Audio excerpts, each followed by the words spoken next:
Assalamualaikum warahmatullahi wabarakatuh. Salam sejahtera untuk kita semua. Yang terhormat, Ibu Maharani Rona Makom, selaku dosen pengampu mata kuliah auditing. Yang saya sayangi, teman-temanku kelas KP3B. Pertama-tama, marilah kita panjatkan puji syukur kehadirat Allah Subhanahu wa Ta'ala, karena atas limpahan rahmat, taufik, serta hidayahnya, hingga saat ini kita masih diberikan kesehatan. Pada kesempatan ini, saya akan mempresentasikan mengenai materi audit berbasis risiko. Sebelumnya, izinkan saya untuk memperkenalkan diri. Perkenalkan, nama saya Anjar Kumalarani, dari kelas Keuangan dan Perbankan 3B, Politeknik Negeri Semarang. Berikut adalah beberapa pokok pembahasan yang akan saya jelaskan. Yang pertama, mengenai pengertian manajemen risiko. Yang kedua, mengenai pilar-pilar penerapan manajemen risiko bank. Yang ketiga, perbandingan antara compliant approach dengan risk-based standard. Dan yang keempat, mengenai studi kasus. Baik, saya akan menjelaskan satu persatu.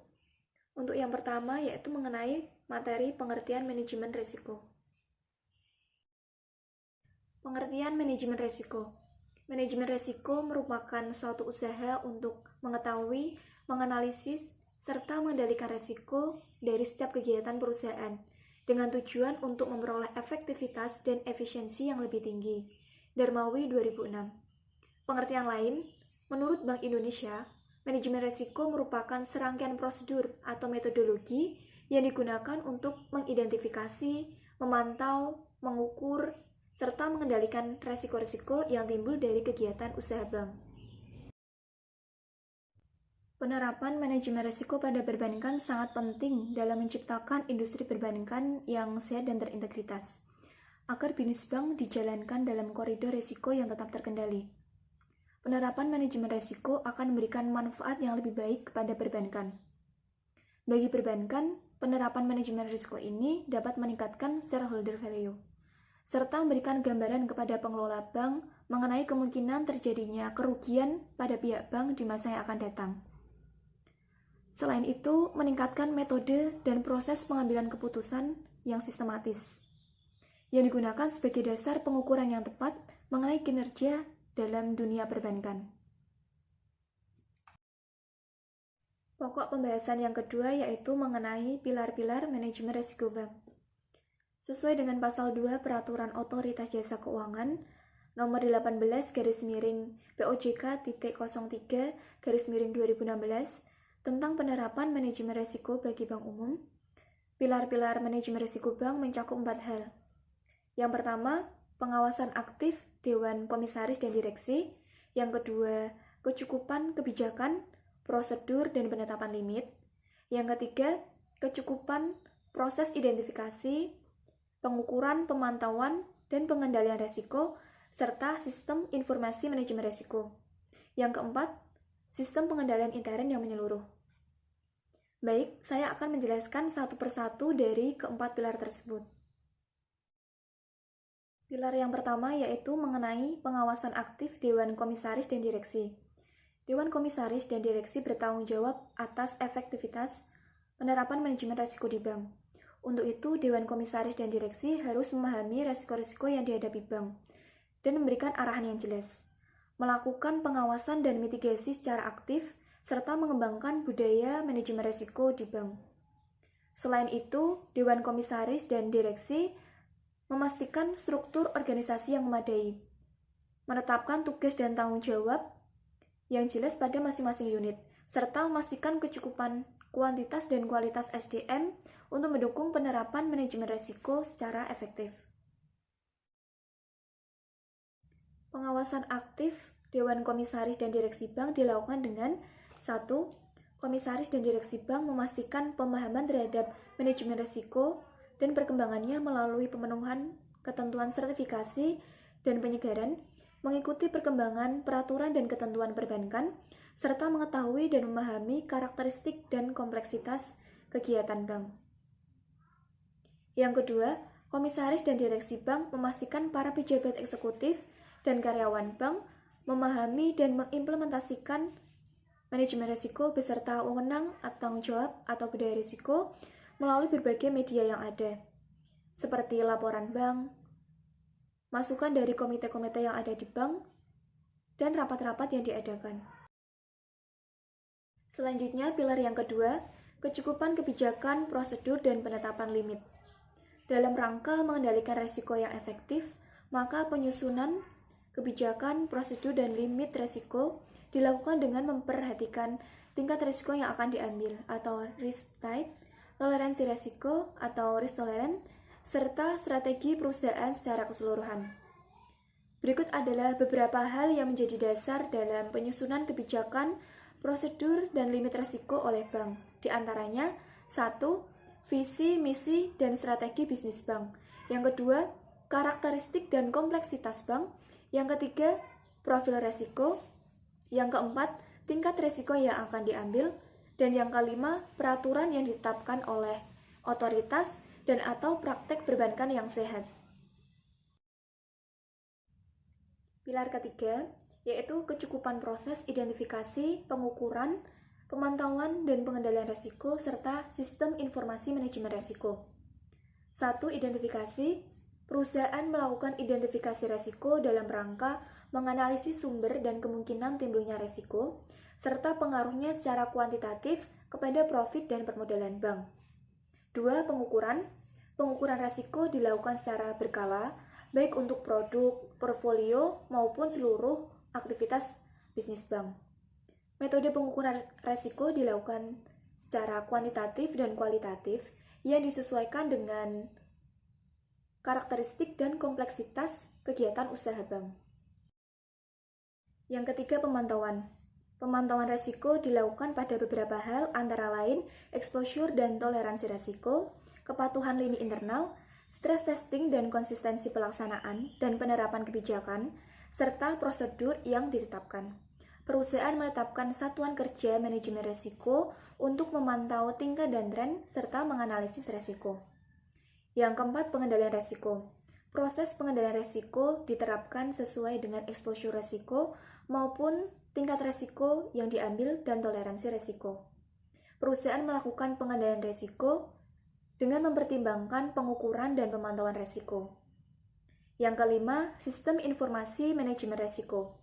Dalam rangka mendukung proses identifikasi, pengukuran, pemantauan, dan pengendalian risiko, perusahaan mengembangkan sistem informasi manajemen risiko yang disesuaikan dengan karakteristik dan kompleksitas kegiatan usaha perusahaan. Sistem informasi manajemen risiko ini juga diperuntukkan untuk mendukung pelaksanaan pelaporan kepada otoritas jasa keuangan dan regulator lainnya. Pilar yang keempat, yaitu sistem pengendalian intern yang menyeluruh. Sistem pengendalian intern di bank yang handal dan efektif menjadi tanggung jawab semua pihak yang terlibat dalam organisasi bank, dan sifat dari sistem pengendalian intern adalah ex ante dan ex post. Perusahaan menerapkan sistem pengendalian intern untuk dapat membantu perusahaan dalam menjaga asetnya, menjamin tersedianya pelaporan keuangan dan manajerial yang dapat dipercaya, meningkatkan kepatuhan perusahaan terhadap ketentuan dan peraturan perundang-undangan yang berlaku, serta mengurangi resiko terjadinya kerugian, penyimpangan, dan pelanggaran aspek kehati-hatian. Pengendalian intern yang ditetapkan terdiri dari 5 elemen utama, yang satu sama lain saling berkaitan, yaitu 1. Pengawasan oleh manajemen dan kultur pengendalian, yang kedua, identifikasi dan penilaian risiko, yang ketiga, kegiatan pengendalian dan pemisahan fungsi, yang keempat, sistem akuntansi, informasi, dan komunikasi, serta yang kelima, kegiatan pemantauan dan tindakan koreksi penyimpangan. Pilar-pilar manajemen risiko berlaku untuk seluruh jenis risiko. Ada 8 jenis risiko, yaitu risiko kredit, risiko likuiditas, risiko hukum, risiko kepatuhan, risiko operasional, risiko reputasi, risiko pasar, dan juga risiko strategik. Baik, pokok pembahasan yang selanjutnya yaitu mengenai perbedaan antara compliance approach dengan risk-based standard. Jadi, compliance approach dan risk-based standard ini merupakan suatu pendekatan internal audit. Sebelum saya menjelaskan mengenai perbedaan kedua hal tersebut, saya akan menjelaskan terlebih dahulu apa sih compliance approach dan risk-based standard itu. Compliance approach atau disebut juga dengan audit kepatuhan, menurut Ikatan Akuntan Indonesia, audit kepatuhan berkaitan dengan kegiatan untuk memperoleh dan memeriksa bukti-bukti untuk menetapkan apakah kegiatan keuangan atau operasi suatu entitas telah sesuai dengan persyaratan ketentuan dan peraturan tertentu.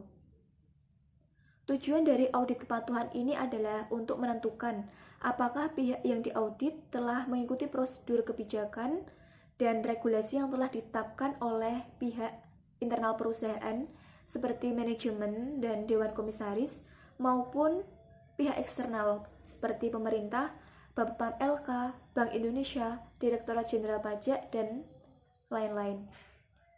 Terdapat kekurangan dari pendekatan ini, yaitu jika terdapat aktivitas yang tidak comply, padahal sebenarnya itu merupakan inovasi, sementara aturan yang ditetapkan telah out of date. Jika auditor tidak bisa memahami perspektif yang diaudit, maka pendekatan ini akan menjadi kontraproduktif karena membatasi kreativitas auditi dalam mengembangkan bisnisnya karena kaku terhadap peraturan. Berikut adalah prosedur pelaksanaan audit kepatuhan. Yang pertama, tahap pertimbangan awal. Yang kedua, tahap perencanaan audit. Yang ketiga, tahap pelaksanaan audit dan pengumpulan bukti. Yang keempat, tahap evaluasi bukti dan perumusan simpulan. Dan yang kelima, tahap pelaporan. Saya akan menjelaskan satu persatu dari prosedur pelaksanaan audit kepatuhan ini. Tahap yang pertama yaitu tahap pertimbangan awal. Pada tahap ini auditor satu menentukan tujuan dan lingkup audit kepatuhan. Yang kedua mempertimbangkan prinsip-prinsip etika seperti independensi dan objektivitas. Serta yang ketiga memastikan bahwa prosedur pengendalian kualitas telah ada. Tahap yang selanjutnya yaitu tahap perencanaan audit. Pada tahap ini auditor satu menentukan pihak yang terlibat atau terkait dan basis legal. Yang kedua, mengidentifikasi tema pemeriksaan dan kriteria audit. Yang ketiga, memahami entitas dan lingkungan entitas. Yang keempat, mengembangkan strategis dan rencana audit. Yang kelima, memahami pengendalian internal. Yang keenam, menentukan materialitas untuk keperluan perencanaan. Dan yang ketujuh, merencanakan prosedur audit untuk memastikan keyakinan yang memadai. Tahap selanjutnya yaitu tahap pelaksanaan audit dan pengumpulan bukti. Pada tahap ini, satu, pengumpulan bukti melalui berbagai media dan alat. Yang kedua, secara terus-menerus memutakhirkan perencanaan dan penilaian risiko. Yang ketiga, dokumentasi, komunikasi, dan pengendalian kualitas secara terus-menerus. Dan yang keempat, mempertimbangkan non-kepatuhan yang mungkin mengindikasikan adanya dugaan tindakan melawan hukum. Tahap selanjutnya yaitu tahap evaluasi bukti dan perumusan simpulan.